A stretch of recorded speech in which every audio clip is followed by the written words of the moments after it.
Hello. Hi Peter, we're so pleased to be talking to you again. Now, the Zeitgeist movement, it's starting to be a runaway train, isn't it? It's really gathering momentum at the moment. I hope so. I certainly like what I've seen. Yes. You know, there's so much great action, and so many people that are so dedicated that the seeds have been planted, I think, and Yes. I look forward to seeing how things progress. I thought the event went very well. Yes, well, So. we've just seen you do a fantastic talk, really putting things into detail. Thanks. I really just wondered where the spark of the Zeitgeist came from. What was the passion that started you off on this journey? I guess ultimately we all have, well, most of us have an interest to see things function in some type of fairly good way, for lack of a better expression. I think all of us want to see, I think most people don't like to see crime and poverty, even though our values in the media certainly wouldn't suggest that. People, for some reason, they see movies about suffering and violence, and it's exciting, but yet I think they naturally are horrified when it happens to them personally. So invariably, the Zeitgeist movement is an attempt to do something to change all of the problems that we tend to see. My spark was actually inadvertent. It was a media project of the original film, which I think I had mentioned to you before. And essentially, I wanted to create an artistic expression that reflected certain values and awarenesses and gestures and challenged people. And ultimately, it invariably had to do with dishonesty. I think whether you call it corruption or whatever you want to label it, but there's a great deal of dishonesty amongst people. And that manifests in so many different ways. And the reason that sticks out to me is, why are they being dishonest? And there's a reason for that. And that was really the train of thought that led to the second film. First film sparked the kind of environment, people responded. The second film, Zeitgeist Addendum, started to address things that no one talks about. It's always about people, like this person did this and that person did that. Not this person did this because, or that person did this because. There's very little motivation in society to understand root causes of anything, unfortunately. So that's really what the movement's about at its cellular level, you know. Now, so many people have come today to hear you speak, and they've come from far and wide, haven't they? From Germany, They have come. So amazing. People are very interested in what you are trying to achieve with this.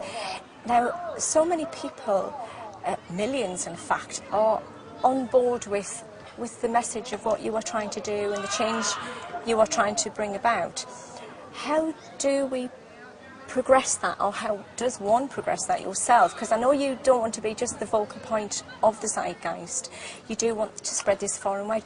So what would be your aims if you wanted to tell people to make this happen? Because I know you don't want to make this a money thing. You've made that very clear. And you were talking about maybe land being donated to start the project off.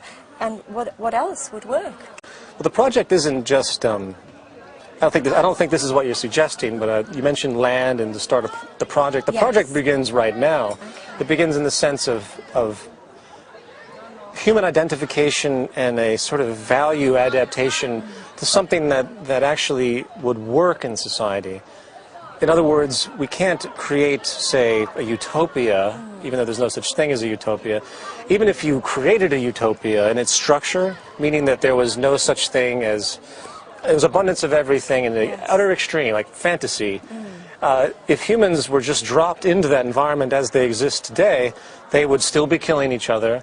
Because they wouldn't understand. It would take them a long time to adapt, and that's really the issue. It's a social therapy issue. Yes. That's really what the Zeitgeist movement is about more than anything else. It's not as much about, you know, the projects of technology and all the understandings are important to relay what's possible, but it's really about social therapy and making people question their values and question why they think their greedy mentality is supported and why they think that might be natural. And I think once people begin to understand that most of their ideas and most of their behavior is really manifest of what's been pushed upon them. We've been kind of like just pushed in different directions, and this direction will support your behavior, this direction will not. Altruism and things that doing things for no money, most people don't find that supportive because they can't really succeed in the material world that they live in, so they move towards environments that are less altruistic naturally because they need to make money, unfortunately. And that's the case for everybody, but everyone unfortunately has to survive. So the Zeitgeist movement is not to deny that, it's to point it out and to relay that information and to show that this society, this civilization can be redesigned in a way that all of the attributes that tend to lead to dishonest behavior will no longer exist, and dishonesty will no longer be a viable issue. And again, that might sound utopianistic, but it's not in the sense of its train of thought. There's a reason why people do what they do, and that's really what the movement's about, is, again, social therapy. I say that a few times because I want people to think about that. We're shaping behavior constantly in everything that we do. If I do something offensive to somebody, all you have to do is look at the emotional scarring of people that have been abused. And like my mother used to be, well, she still does actually, she's retired now, but she still works in Child Protective Services. And and a lot of people give Child Protective Services a bad name. They say it's like against the family or something, like who are these people? But I've seen the horrors that happens from generations and generations of child abuse, generations and generations of molestation and sexual abuse. It's incredible to see the pattern, and it makes sense because you're just continuing the pattern. So something has to stop those patterns. How do we just stop something like, which is terrible as child abuse? How do we just get that out of the system? That's a very complex one. I have all the extremes that we talk about in the movement. Money is a big point as far as reinforcement of selfish and just narrow, unenlightened self-interest gratification. When it comes to difficult subjects, such as a man who gets jealous of a woman, or a woman who gets jealous of a man, what's the basis of that? It makes no sense. Where does it come from? Or, yeah, exactly. Or say a man who beats up another man for looking at his girlfriend the wrong way. Think of these sick, weird things, these jealousies and these arrogances, where do they come from? And that's a very good question. I think they come from the system from many different levels, and I can't pretend to give you a definitive answer of where. But what I do know is that just as easily as they come in, is just as easy as they can go out. So if someone's educated enough in their youth, for example, instead of someone in kindergarten and first and second and third grade learning fairy tales, they begin to learn how to relate to each other. And once you begin that, I hate to say programming, but we are programmed machines in a lot of ways, then they'll grow up in a much more altruistic mentality. If they grow up with poor parents and an abusive alcoholic, drug addict father who has succumbed to those distinctions because of his poverty and his family's abuse, these chain reactions are all there. So arrogance, dominance, your competition, another great one. Why are people competitive? People say it's natural. It isn't really natural. First of all, scientifically, it's always better for somebody to work with somebody else.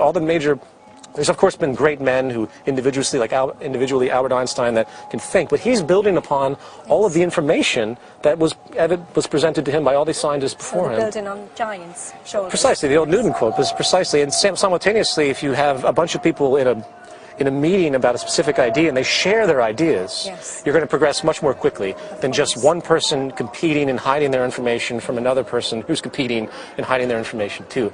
So back to my original point, competition makes no sense. So the reason it exists has to do with something else. I'm not saying that just because it doesn't make sense, it's not, it doesn't have a basis. We have to survive, and it doesn't have a biological basis. We have to survive. So you can say if two people are both deprived and they both see food, they're going to fight for it, therefore they're competing. But we want to eradicate the notion of competition by providing the goods and the necessities of life for people, so no one starves and no one is without all the simplistic modern conveniences that we all have. Do you think we're on the path to doing this? Do you think it's happening, or do you think it's getting worse? Right now it's getting worse. So how do we getting worse. turn it around? Well, because there is a problem with the finance system at the moment. It is in a very dodgy area. Which is good in a way, because it's showing people the illusion a little bit more. Yes. Financial system is, again, based on a process that is unsustainable. It's all about money being created constantly, servicing debt and various requirements that the population needs. Excuse me. And the reality is that they have to keep making that money over and over and over again. Every country in the world has basically a fiat-based currency. I can't think of. There's a few small islands that don't have this type of system. So, but ultimately, all of their money supplies slowly go up over time. It doesn't. For some countries, they're fairly well organized, and it's very subtle. But when you stand back after 100 years, for example, in the United States, it's the curve of money supply. And what is so magically it's just going to stop going up? Exactly. The reason is, why is it going up? And that's because the system is based, the energy, the fuel of the system is consumption, the circulation of money, and the creation of money. And the banks, which charge money at interest, are automatically creating an inherent deficit. So money has to constantly be created. So I forgot my original point, though. But go ahead and ask your question. I was just going to say, at the moment, in plain words, there does seem to be a gold rush on, and we see these adverts over here in England that they're wanting to buy your gold. So, sure. you know, people are selling their gold and they're getting money back. Right. So if the system crashes, people are left with nothing. So what do you know about, is that happening in the States? Gold has always been a flight, an investment flight for when the dollar is bad and the economy goes bad. The dollar, if you track any currency, it tends to be inverse to gold. So if your currency is going down, then gold will go up. It's a psychological pattern based on the fact that gold is a legitimately valuable resource, based on what I understand.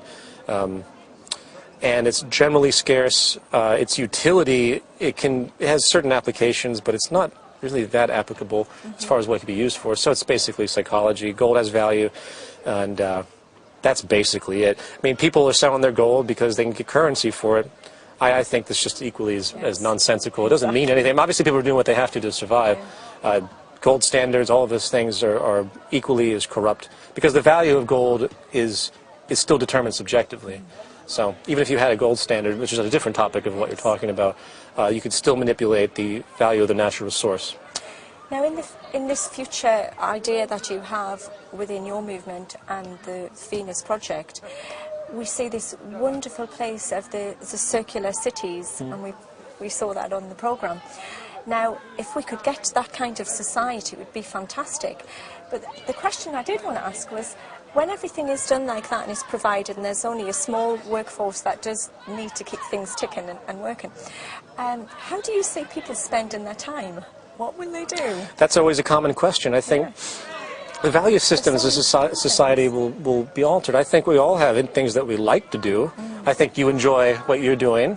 It's not that you just have to do it for money. Many people, of course, are trapped in the world of being slaves, legitimately not having any appreciation for what they do, and legitimately so. I mean, there's plenty of people I meet. For example, I was walking down the street in New York the other day, going somewhere, and I saw him at a distance, a man with a little packet of brochures, and he was standing with his arm outstretched. He's handing out flyers, but he wasn't just actively doing it.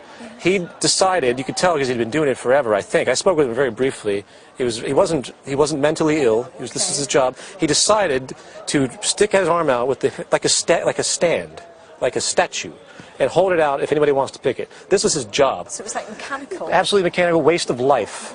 So you can't say that people have choices in what they do. That individual doesn't have a choice. There's a specific biosocial circumstance which has created him and forced him into a position of that lowest degrading common denominator of labor.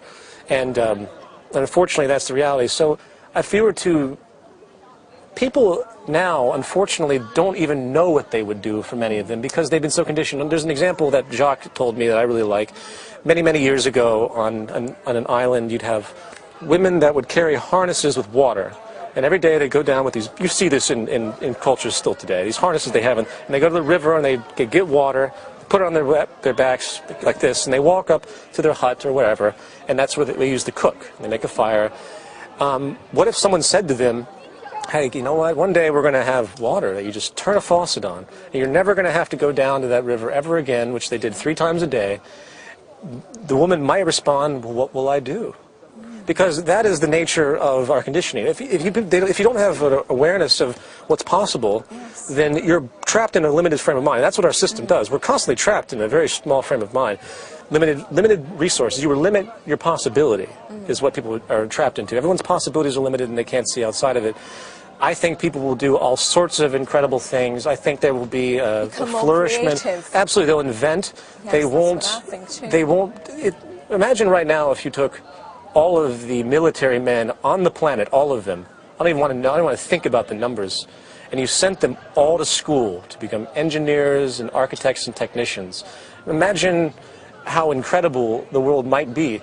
Or the other example I use in Addendum, imagine if all the guys that worked on the Manhattan Project, all of them instead worked on creating a sustainable environment, as opposed to a nuclear bomb, which kills people. Exactly. Imagine what the world might be. It would be a lot better, wouldn't it?